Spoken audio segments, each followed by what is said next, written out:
In the heart of 18th century France, tucked between thick forests and frozen rivers, stood the small village of Villeneuve-et-les-Places, where life was hard, simple, and ruled by the cycles of the land.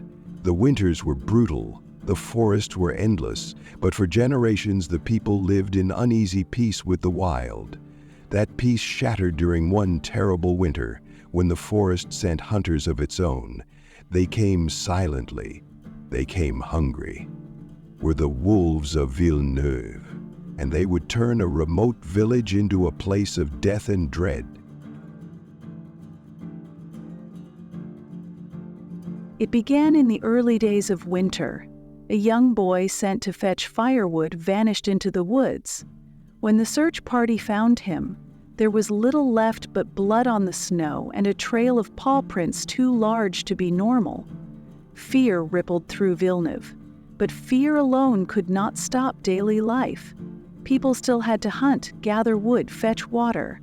Then a second attack, and a third. Each time the story was the same. A lone traveler, a sudden growl from the shadows, and silence broken only by screams that came too late.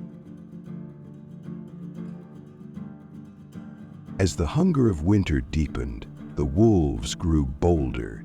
They did not fear fire. They did not fear numbers. They attacked in broad daylight. Farm animals were slaughtered. Dogs disappeared from doorsteps. Children, even adults, were dragged screaming into the woods. The villagers were paralyzed by terror. No one dared walk alone. Night after night, doors were barred, fires stoked high, prayers whispered to keep the beasts away. But the wolves were not creatures of superstition, they were creatures of hunger. And they had tasted human flesh. Finally, the villagers organized a defense. Armed with old muskets, spears, and whatever weapons they could forge, they formed hunting parties to track the wolves.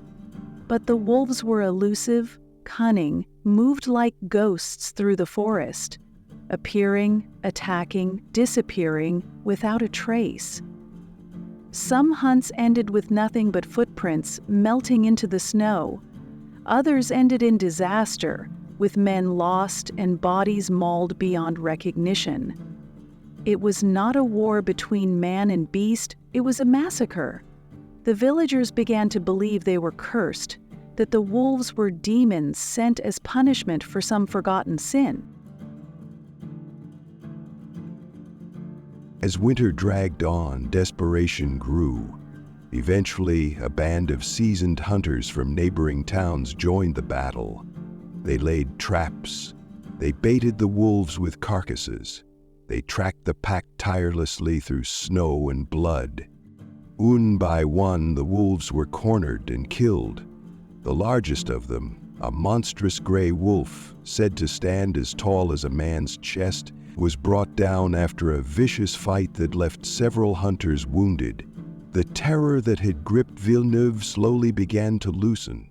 By spring, the attacks had ended, but the village was forever changed. Fields lay abandoned. Families had been shattered. A generation grew up with scars carved by both teeth and fear. Today, the story of the Wolves of Villeneuve is nearly forgotten, buried under centuries of history. But for those who remember, it remains a chilling reminder of the fragile boundary between civilization and the wild. A reminder that nature, when cornered by hunger and hardship, will reach beyond the forests, into the villages, into the homes, into the hearts of the unwary.